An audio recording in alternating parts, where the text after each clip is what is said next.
우리 성도, 그리스도인 우리 성도를 왕 같은 제사장이라고 베드로 사도는 얘기했죠. 너희는 왕 같은 제사장이다, 거룩한 나라다, 이렇게 말했는데, 이 왕 같은 제사장이라는 것은 세상을 다스리는 리더, 그리고 하나님을 예배하는 리더를 말하는 것이죠. 우리가 지지난주에 사울을 묵상했었는데, 사울은 왕이었어요. 첫 왕이었는데 하나님을 온전하게 신뢰하지 못했습니다. 그래서 불순종했지요. 끝내 그의 낮은 자존감, 열등감 극복해내지 못하고 자기 목적적인 신앙을 가졌다. 자기만을 위한 신앙, 그리고 그 분노를 다스리지 못해서 그렇게 표출을 하고 결국은 하나님이 그를 버리셔가지고 왕이 되지 못하게 하셨다. 그래서 사울은요, 우리가 세상을 다스리는 왕으로서의 우리의 삶의 모델이 되지 못한다는 겁니다. 그러면 우리의 왕 같은 제사장으로서의 모델은 누굴까? 당연히 예수님이 우리의 모델이 되시겠지만, 예수님은 너무 완벽하시잖아요. 물론 우리가 예수 그리스도를 닮아가긴 하지만은, 근데 성경은 그 예수님을 가르쳐서 다윗의 후손, 다윗의 자손 이렇게 표현을 합니다. 이건 단지 다윗 왕가의 후손으로 핏줄을 타고 난다는 의미만을 의미하는 게 아니라 예수 그리스도의 모습 안에 다윗의 모습이 있다. 그러니까 다윗 왕이 그 왕으로서의 권위와 태도와 그 다스림, 리더십, 그것이 우리가 본받을 만하다라는 것입니다. 시편 89편 3절에서 4절에 보면 주께서 이르시되 나는 내가 택한 자와 언약을 맺으며 내 종 다윗에게 맹세하기를 내가 네 자손을 영원히 견고히 하며 네 왕위를 대대에 세우리라 하셨나이다. 다윗에게 하나님께서 너의 왕위, 왕조를 영원하게 할 것이다라고 약속을 하셨어요.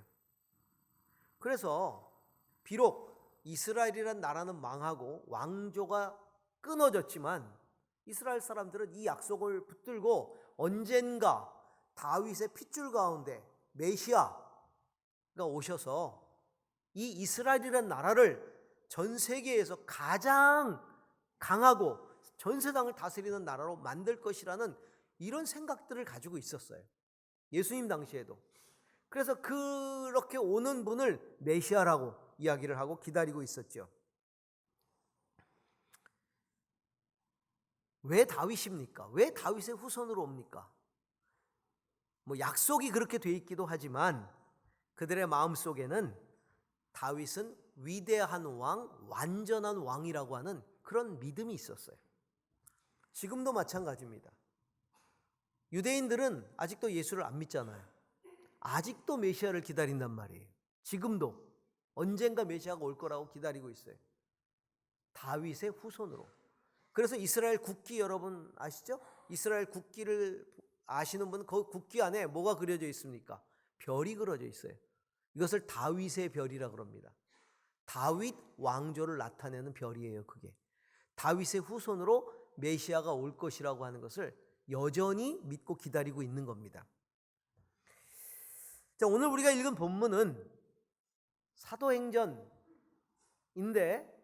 사도 바울이 바울과 바나바와 함께 비시디 안디옥에 가서 회당에서 전도를 하면서 했던 설교 중에 한 부분이에요. 이스라엘의 역사를 인용하면서 복음을 전하는데 그는 다윗에 대해서 이렇게 이 역사를 인용하고 있습니다. 자, 그 뒤에 그들이 왕을 요구하기에 하나님께서 베냐민 지파 사람 기스의 아들 사울을 그들의 왕으로 주셔서 40년 동안 그를 왕으로 섬기게 하셨습니다. 그 다음에 하나님께서는 사울을 물리치시고서 다윗을 그들의 왕으로 세우시고 증언하여 말씀하시기를 내가 이새의 아들 다윗을 찾아냈으니 그는 내 마음에 드는 사람이다. 그가 내 뜻을 다 행할 것이다 하셨습니다. 자, 하나님은 다윗을 찾아내시고 이렇게 말했다는 거예요. 내 마음에 드는 사람이다.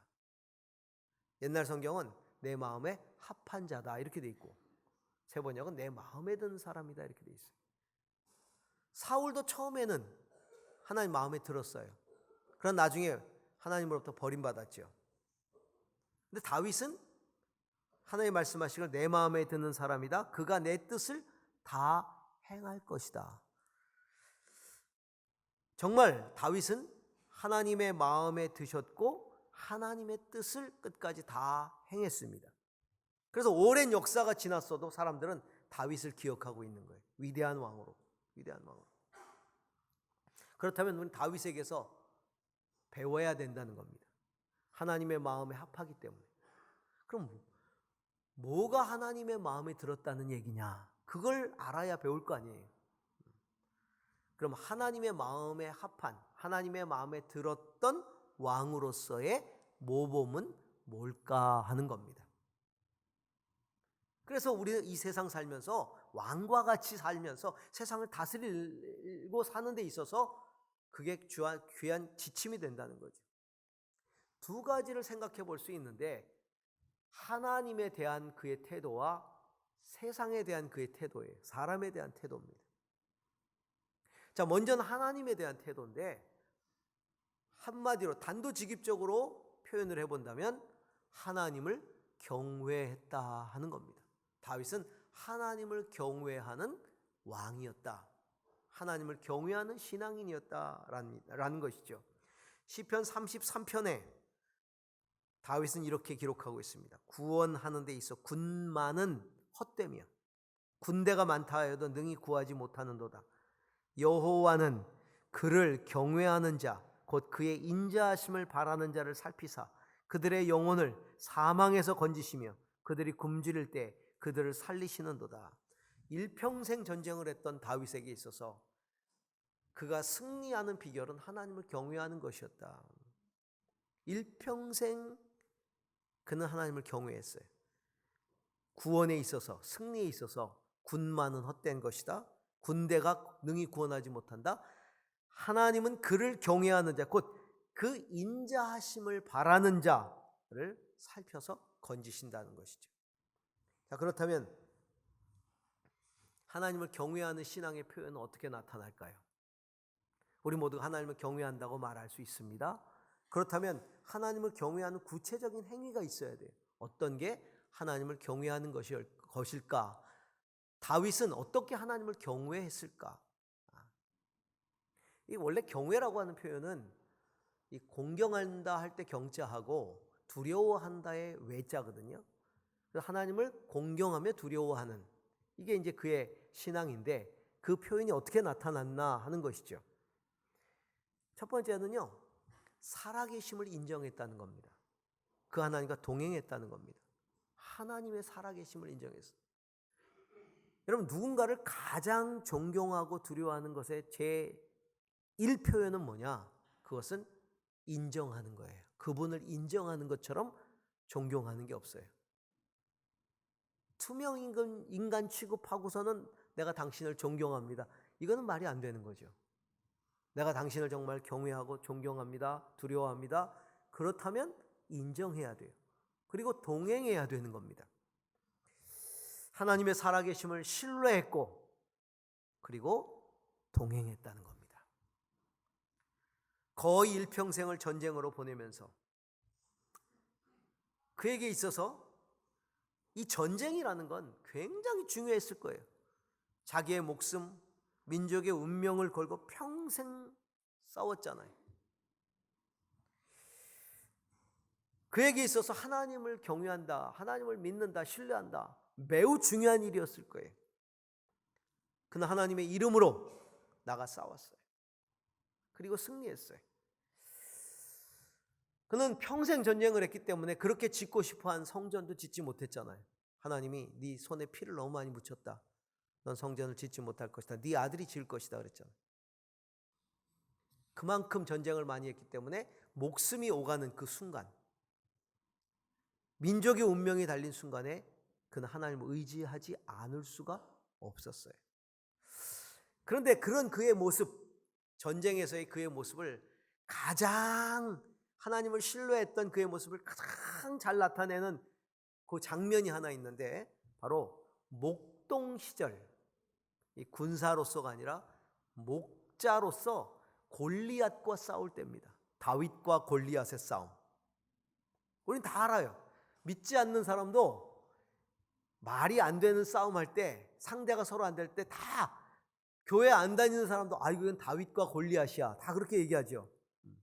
그 정도로 유명한 싸움이에요. 이게 다윗과 골리앗의 싸움. 그 골리앗과 싸울 때 다윗이 목동이었잖아요.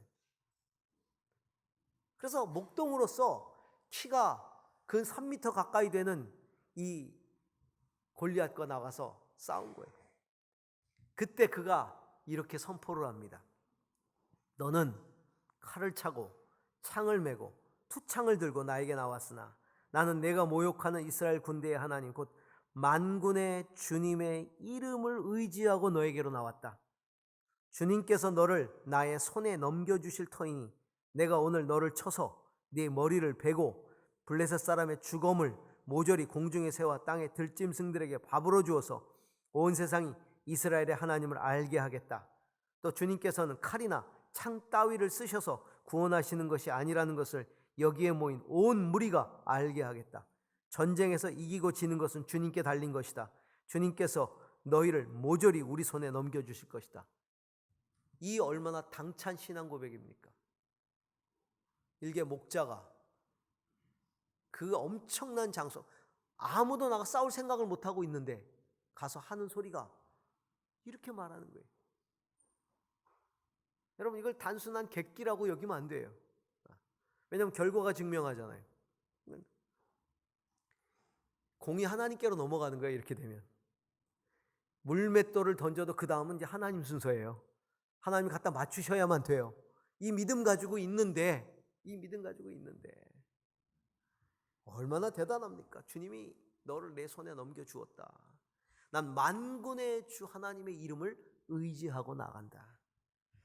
다윗은요, 하나님이 살아계심을 철저하게 인정했어요. 그리고 동행했습니다. 지금 나와 함께 계신다. 할렐루야. 여러분, 하나님 살아계심을 믿으십니까? 지금 나와 함께 하심을 믿으십니까? 그렇다면 그분과 동행하십시오.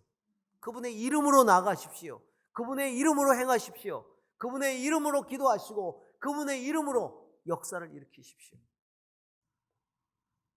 그래서 다윗은요, 담대할 수 있었고요, 온전히 하나님과 동행할 수 있었어요. 신뢰하니까. 그는 시편에서 이렇게 고백합니다. 어리석은 사람은 마음속으로 하나님이 없다고 하는구나. 그들은 한결같이 썩어서 더러우니 바른 일 하는 사람 아무도 없구나.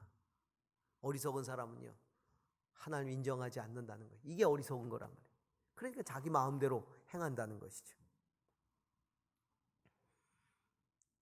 그가 그의 일생을 다 살고 그 많은 숱한 전쟁을 치르고 그 많은 승리를 거둔 후에 그는 승전가를 집니다.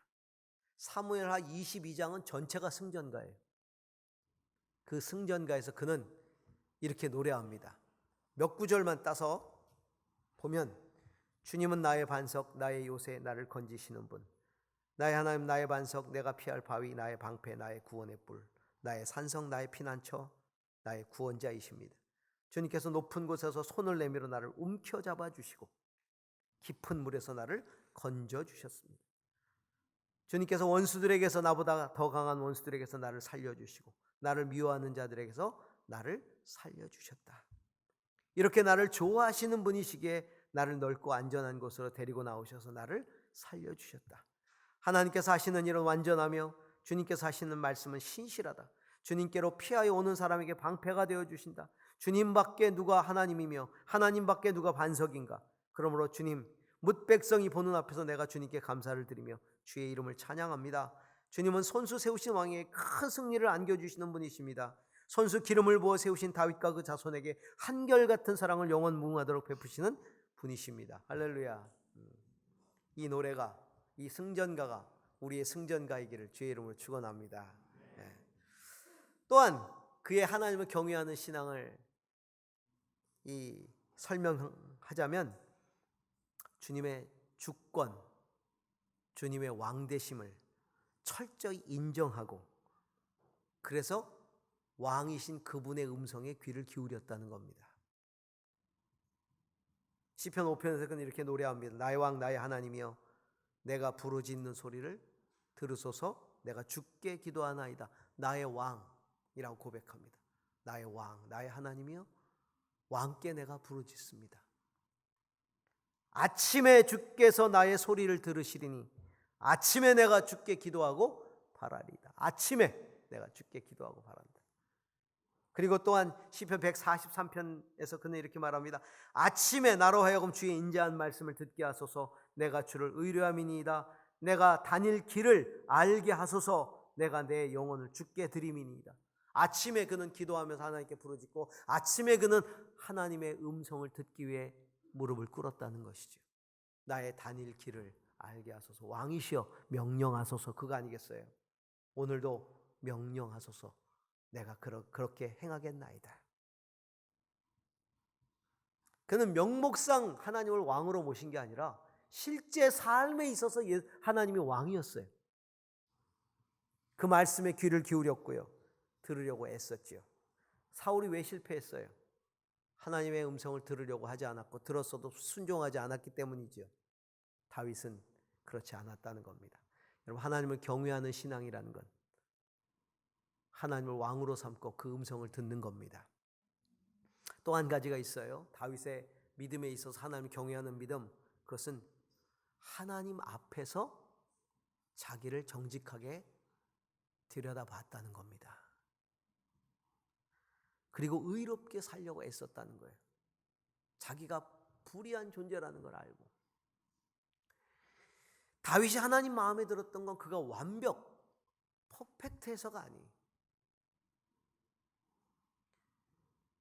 자신의 부족함을 하나님 앞에 온전히 내려놓을 줄 아는 사람이었기 때문에, 정직하게 하나님 앞에 자신을 내어드릴 줄 아는 사람이었기 때문에 하나님이 좋아하셨던 거예요. 여러분, 인간이 누가 의로울 수 있겠어요? 여러분, 죄 지을 수 있어요. 실수할 수 있어요. 부족할 수 있어요. 넘어질 수 있어요. 중요한 건 그때에 어떻게 하나님 앞에 서느냐 하는 겁니다. 어떻게 서느냐. 다윗은 하나님께 큰 죄를 몇 번 지었어요. 실수도 많이 했죠. 자기 부하, 사랑하는 부하 우리아를, 그 아내를 취하기 위해서 전장에 제일 앞서 내보내고 죽여버렸어요. 그러니까 죽게 만든 거죠. 사실 자기가 살인한 건 아니라도 최전선에 제일 앞장서게 만들므로써 죽게 만들었어요. 그 아내를 취하려고. 아니, 그 아내를 취했기 때문에 그걸 무마시키려고. 뿐만입니까? 하나님이 기뻐하지 않는 인구조사로 하나님께 징계를 받는데 하나님이 선택해라 몇 가지. 네가 잘못했다. 네 인구조사 잘못했다. 여기에 대해서 네가 벌을 받아야 된다. 어떤 걸 선택할래? 그러면서 네가 왕 위에서 쫓겨나서 한동안 방황하는 길을 선택할래? 아니면 전염병이 돌아서 백성이 죽는 걸 선택할래? 저 전염병이 돌아서 백성들 죽는 거 선택하겠습니다. 그랬어요. 자기가 잘못해놓고 저 왕위를 내려놓고 저 광야로 쫓겨다니면서 그렇게 지내면서 좀 겸손하게 낮아지겠습니다. 그래야 되는 거 아니에요? 근데 전염병 선택했어요. 7만 명 죽었어요. 7만 명.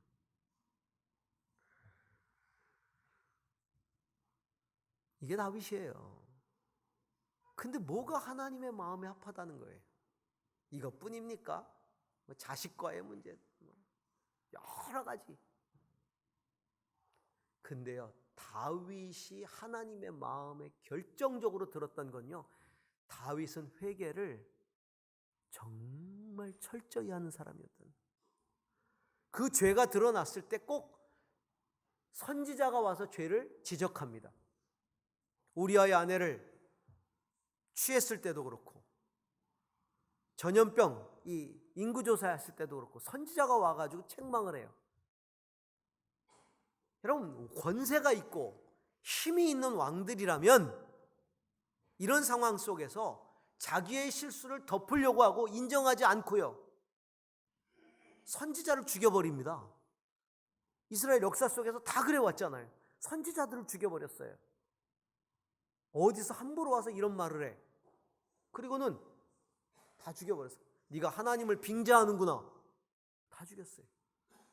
그런데 다윗은요, 그 선지자가 와서 준엄하게 하나님의 말씀으로 꾸짖을 때 그는 철저하게 무릎을 꿇습니다. 그리고 회개하는데 어느 정도로 회개하냐면 자기의 눈물이 침상을 띄웠다 그랬어요. 자기의 눈물이 침상을 띄웠다. 얼마나 울면서 회개를 했는지. 그리고 하나님을 두려워하기 때문에 하나님께 버림받을 것을 두려워했어요. 자기가 그렇게 이 죄를 짓고 책망을 받으니까 나라는 존재가 얼마나 악한 존재인지를 다시 한번 깨닫게 되면서, 내가 모태에서 우리 어머니가 죄를 지은 채로 죄인으로 내가 태어났다. 내 근본적으로 죄인이다. 근본적으로 선한 구석이 없다는 겁니다. 나는 근본적으로 죄인입니다. 그러면서 그는 시편에서 이렇게 말하잖아요. 주여 내게 정한 마음을 창조하시옵소서. 창조라는 건 없는 걸 있게 하는 거예요. 없다는 거예요. 내 안에 깨끗한 마음이 없다는 겁니다. 창조해 달라는 거예요. 깨끗한 마음을, 정직한 영을 새롭게 해 주십시오. 주여 나를 쫓아내지 마시고 성령을 내게서 거두지 마옵소서. 얼마나 두려웠으면. 이 두려움, 하나님 앞에서의 두려움, 이게 하나님의 마음을 붙든 거예요. 그런 회개가 그가 실수하지 않아서가 아니에요. 하나님 앞에서 정직하게, 비록 왕이었지만 하나님 앞에 무릎을 꿇고 자기의 죄를 철저하게 내려놓는 그 마음, 이게 정말 하나님을 경외하는 표지요. 그래서 그는 더 의롭게 살려고 노력했던 이유가 자기의 악함을 알기 때문에. 그래서 내가 범죄하지 아니하려 하여 주의 말씀을 내 마음에 두었나이다. 범죄하지 아니하려 하여. 범죄 안 하고 싶어서, 범죄 안 하려고 애썼습니다.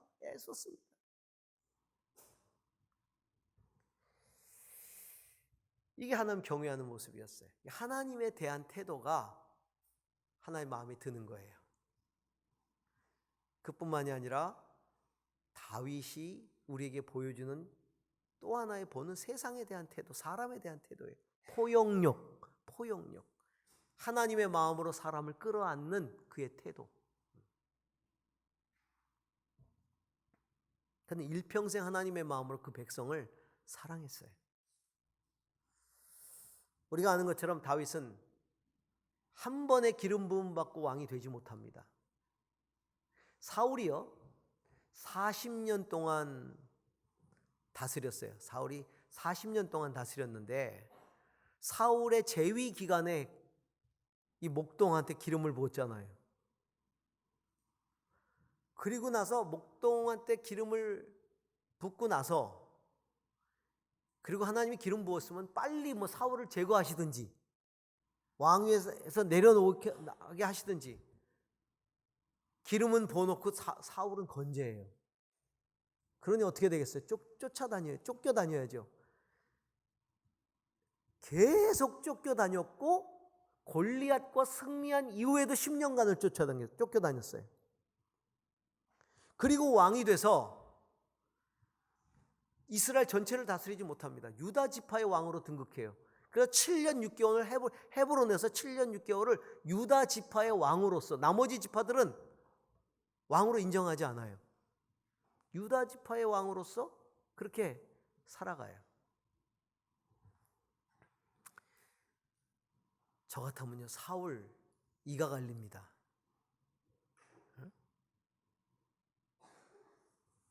죽을 고비를 얼마나 넘겼는지 몰라요. 사울에 대해서. 사울이 다윗을 죽이려고 얼마나 애를 썼는지 이스라엘을 가보신 분은 알지만 거기가 광야가 굉장히 많습니다. 광야에 숨으면 찾을 수가 없어요. 그런데 광야에 피할 데가 없어서 블레셋으로 망명을 합니다. 다윗이. 광야에 숨을 곳이 없어서 망명을 해요. 얼마나 이잡듯이 샅샅이 뒤졌는지요. 더 이상 숨을 수가 없어요. 그래서 망명을 하고 거기서 미친 척하고.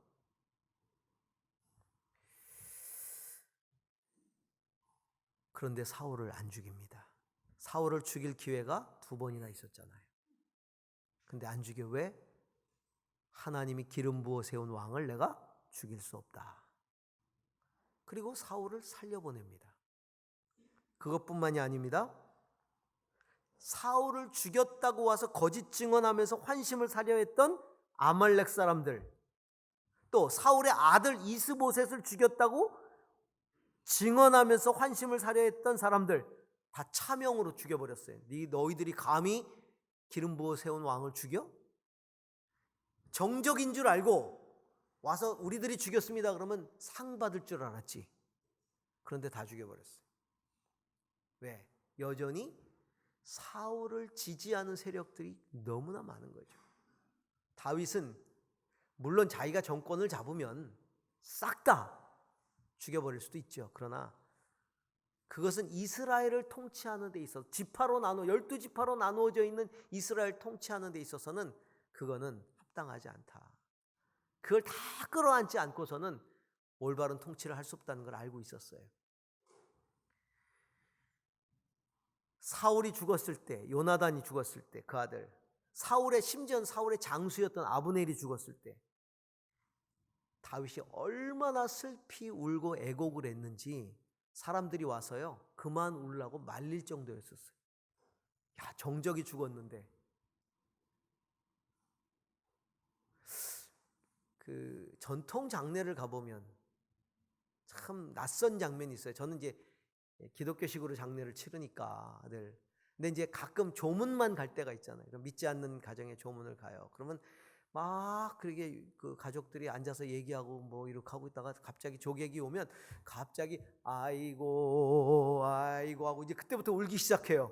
아이고 하고 막 정자세를 하고서는 그 다음에 아이고. 그러면 이제 굉장히 당황스럽죠. 왜 저도 아이고 해야 되는 건지, 나오지 않는 울음을, 슬프지도 않은데 그냥 형식적으로 해야 되는, 아이고 해야 되는. 다윗이 그렇게 울었을까요? 정말 진심으로 울었어요. 학자들은 다윗의 정치적인 어떤 모습이다라고 말하는 사람도 있지만 저는 그렇게 사람들이 말릴 정도의 눈물이 그렇게 나오지 않을 것 같아요. 저는. 정적이 죽었을 때 저는 안 울죠. 눈물이 나오질 않죠. 가서 웃지 않으면 다행이지. 이게 인간의 본연인데 다윗에게는 하나님의 마음이 있었어요. 왜냐하면 그는 하나님의 백성의 지도자로서 하나님이 가지고 있는 마음을 가지고 있었어요.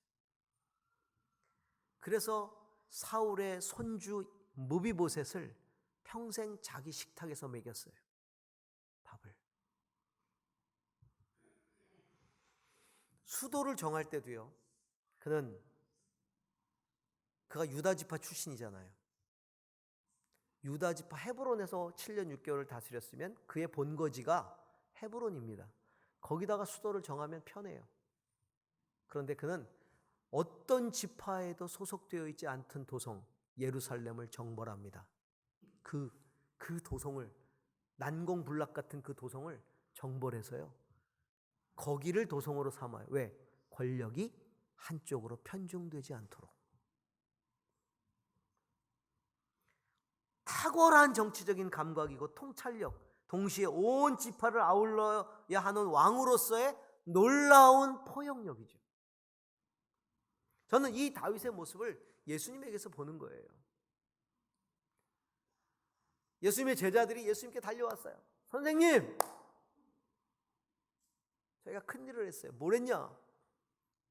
아니, 저희들이 가는데 저기 어떤 사람들이요, 우리 제자들도 아닌데 선생님 이름으로 막 귀신을 쫓아내고 있는 거예요. 그래서 제가 갔어요. 너 왜 우리하고 같이 다니지도 않으면서 우리 편도 아닌데 왜 우리 선생님 이름으로 귀신 쫓아내? 앞으로 다시 한 번만 우리 선생님 이름으로 귀신 쫓아내면 내가 가만히 안 둘 거야? 막 야단을 쳤어요. 잘했죠? 예수님한테 와서 아마 예수님이 참 잘했다 이렇게 칭찬해 주시기를 바랬겠죠.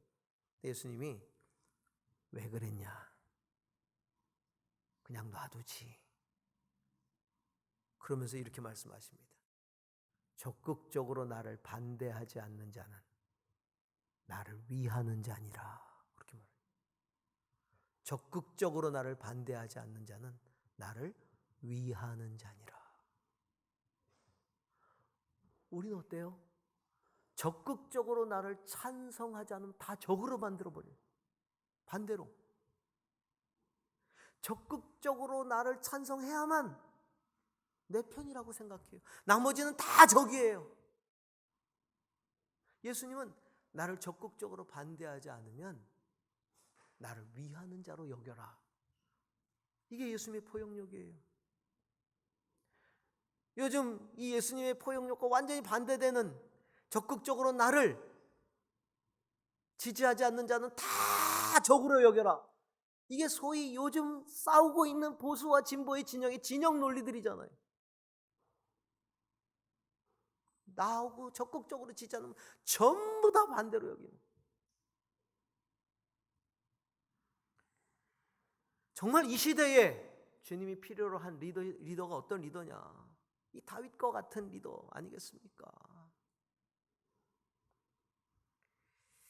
십자가에서 예수님의 마지막 기도가 뭐예요? 주여 저들을 사하소서. 몰라서 저러는 겁니다.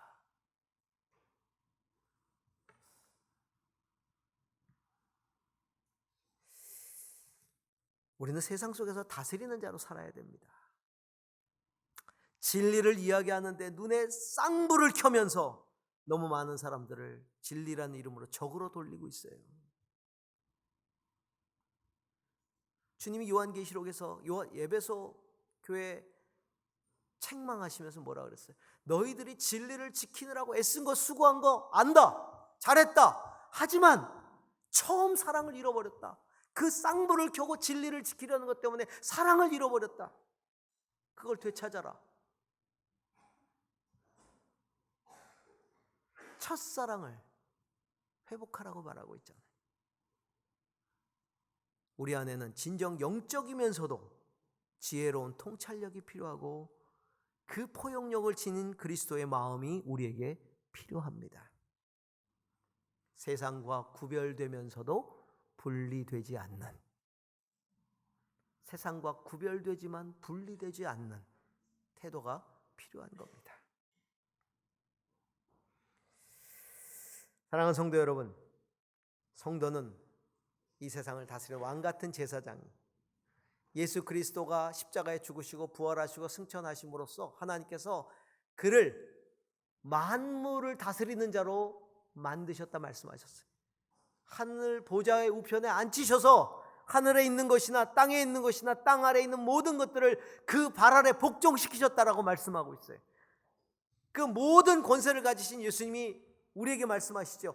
내가 하늘과 땅의 모든 권세를 가졌으니 그러면서 내가 세상 끝날까지 너희와 항상 함께 있으리라 이렇게 말씀하시잖아요. 주님께서 교회의 머리가 되셔서 세상을 다스리는 것이에요. 교회의 머리로 삼으셨느니라 하나님이 그렇게 말씀하십니다. 모든 것들을 그 발 아래 굴복시키시고 교회의 머리로 삼으셨느니라. 예수님은 교회의 머리가 되셔서 왕으로 이 세상을 다스리고 계세요. 그럼 우리는 왕의 손과 발인 거예요. 지체니까. 그렇기 때문에 예수님의 생각을 가지고 예수님의 뜻을 가지고 우리는 세상을 다스려야 되는 것이지요. 우리가 지금까지 묵상한 다윗의 영성처럼 하나님을 경외하는 영성이 필요합니다. 뿐만 아니라 이 세상을 잘 다스리는 그런 예수님의 마음을 가지고 포용하고 지혜롭게 다스리는 지혜가 필요한 것이죠. 예수님이 그래서 말씀하셨죠. 비둘기같이 순결하고 뱀처럼 지혜로우라 그랬어요. 이 세상 오늘 이 시대의 다윗으로서 살아가십시다. 정말 주님 마음에 드는 그런 왕과 같은 왕의 자녀 또 왕의 지체로서 이 세상을 살아가는 저와 여러분이 되기를 주의 이름으로 축원합니다. 기도하십시다.